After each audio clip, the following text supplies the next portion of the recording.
ബിസ്മില്ലാഹിർ റഹ്മാനിർ റഹീം. ഇന്നൽ ഹംദുലില്ലാഹ് വസ്സലാത്തു വസ്സലാമു അലാ റസൂലില്ലാഹ് വഅലാ ആലിഹി വസഹ്ബിഹി അജ്മഈൻ. അസ്സലാമു അലൈക്കും വറഹ്മത്തുള്ളാഹി വബറകാതുഹു.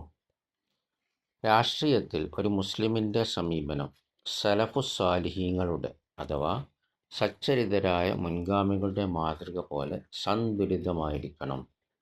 അതാണ് ഷെയ്ഖ് ബിൻ ബാസ് റഹിമഹുള്ളയുടെ നേതൃത്വത്തിലായിരുന്നപ്പോൾ സ്ഥിരം ഫത്വ കമ്മിറ്റിയുടെ ഫത്വയും ഇമാം ഹസൻ അൽ ബസ്രി റഹിമഹുള്ളയുടെ ജീവിതവും നമ്മെ പഠിപ്പിക്കുന്നത്.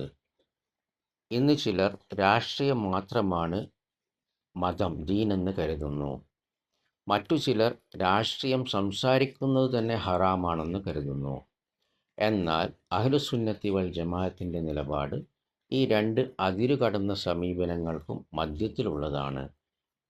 ഷെയ്ഖ് ബിൻ ബാസ് റഹിമഹുള്ളയുടെ നേതൃത്വത്തിലായിരുന്നപ്പോൾ സ്ഥിരം ഫത്വ കമ്മിറ്റി അൽ ലജ്നത്തു ദായിമ പറഞ്ഞത്, മുസ്ലിം സമൂഹത്തിൻ്റെ ആഭ്യന്തരവും വിദേശവുമായ രാഷ്ട്രീയത്തെക്കുറിച്ച് സംസാരിക്കുന്നത് ഹറാമല്ല, എന്നാൽ അത് ഇസ്ലാമിനും മുസ്ലിങ്ങൾക്കും ഗുണം ചെയ്യുന്ന തരത്തിലായിരിക്കണം. കൂടാതെ ഭിന്നിപ്പും പരാജയവും ദുർബലതയും തകർച്ചയും ഉണ്ടാക്കുന്ന കുഴപ്പങ്ങൾക്ക് കാരണമാകരുത്. ഇനി നമുക്ക് സച്ചരിതരായ മുൻഗാമികൾ സലഫുസ്സാലിഹീങ്ങളുടെ ജീവിതം നോക്കാം. യൂനുസ് ഇബ്നു ഉബൈദ് റഹിമഹുള്ള പറയുന്നു, ഞാൻ ഹസൻ അൽ ബസ്രി റഹിമഹുള്ളയുടെ കൂടെ 30 വർഷം കഴിഞ്ഞു. ഒരു ഭരണാധികാരിയെ മാറ്റി മറ്റൊരാളെ നിയമിച്ചു, വിലക്കയറ്റം സംഭവിച്ചു, വില കുറഞ്ഞു, ചൂട് കഠിനമായി എന്നിങ്ങനെ സംസാരിക്കുന്നത് ഞാൻ ഒരിക്കലും അദ്ദേഹത്തിൽ നിന്ന് കേട്ടിട്ടില്ല. അദ്ദേഹത്തിൻ്റെ സംസാരത്തിൻ്റെ കേന്ദ്രം എപ്പോഴും മരണമായിരുന്നു. അദ്ദേഹം പറയുമായിരുന്നു, മരണം നിങ്ങളിലേക്ക് വന്നുകൊണ്ടിരിക്കുന്നു. ഈ ഫത്വയുടെയും അതേപോലെ ഈ ഹസൻ ബസ്രിയുടെ ജീവിതത്തെക്കുറിച്ചും അതിൻ്റെ അറബി പദങ്ങൾ നിങ്ങൾക്ക് ഈ വീഡിയോയുടെ ഡിസ്ക്രിപ്ഷനിൽ കാണാവുന്നതാണ്. ബാറക്കല്ലാഹു ഫീക്കും. അതിൻ്റെ സ്രോതസ്സുകളും ലജ്നയുടെ ഫത്വ നമ്മോട് പറയുന്നത് രാഷ്ട്രീയം സംസാരിക്കാമോ എന്ന ശരീഅത്ത് വിധിയാണ്. ഹസൻ അൽ ബസ്രി റഹിമഹുള്ളയുടെ ജീവിതം കാണിച്ചു തരുന്നത് ഒരു വിശ്വാസിയുടെ മുൻഗണന എന്തായിരിക്കണം എന്നതാണ്. ഒരു മുസ്ലിം അവൻ്റെ സമയം മുഴുവൻ രാഷ്ട്രീയ വാർത്തകളിലും ടിവിയുടെ മുന്നിലും ഭരണാധികാരികളുടെ വിശകലനങ്ങളിലും കക്ഷിവാദങ്ങളിലും സമൂഹ മാധ്യമ തർക്കങ്ങളിലുമാണെങ്കിൽ രാഷ്ട്രീയം അവൻ്റെ ലക്ഷ്യമായി മാറിയിരിക്കുന്നു. അവൻ അവൻ്റെ ഹൃദയത്തെ പരലോകത്തിൽ നിന്ന് അകറ്റുകയാണ്.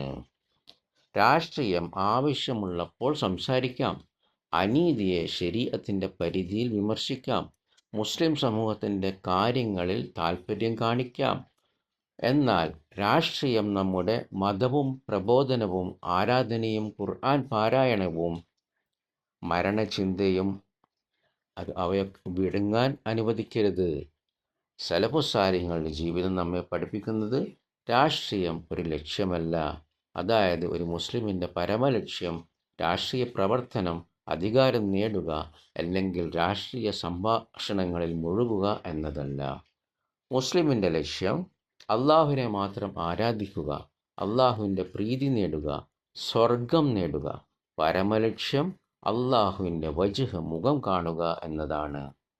മതവും ശരീഅത്തും ആദ്യം സ്വന്തം ജീവിതത്തിലും കുടുംബത്തിലും സ്ഥാപിക്കാൻ പരിശ്രമിക്കുക.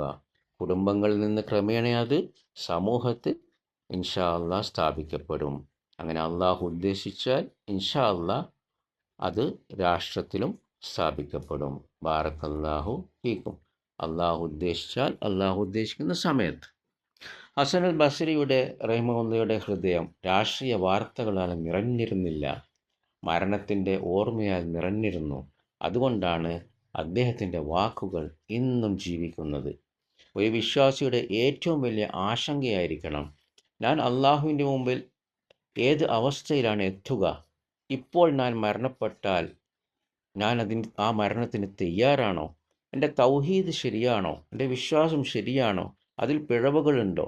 എൻ്റെ നിസ്കാരം, സൽക്കർമ്മങ്ങൾ, പശ്ചാത്താപം എന്നിവ എങ്ങനെയാണ് എന്നതായിരിക്കണം നമ്മുടെ ചിന്ത. രാഷ്ട്രീയം ജീവിതത്തിലെ ഏറ്റവും വലിയ ചിന്തയായി മാറരുത്. ഹസനുൽ ബസരി റഹിമഹുള്ളയുടെ ജീവിതം ഇതാണ് കാണിക്കുന്നത്. അദ്ദേഹത്തിൻ്റെ മനസ്സ് എല്ലായ്പ്പോഴും പരലോകത്തിലേക്കും മരണത്തിലേക്കുമായിരുന്നു. ബാറക്കല്ലാഹു ഫീക്കും. സുബ്ഹാനക്കല്ലാഹുമ്മ വബിഹംദിക അഷ്ഹദു അൻ ലാ ഇലാഹ ഇല്ലാ അൻത അസ്തഗ്ഫിറുക വഅതൂബു ഇലൈക്. അസ്സലാമു അലൈക്കും വറഹ്മത്തുള്ളാഹി വബറകാതുഹു.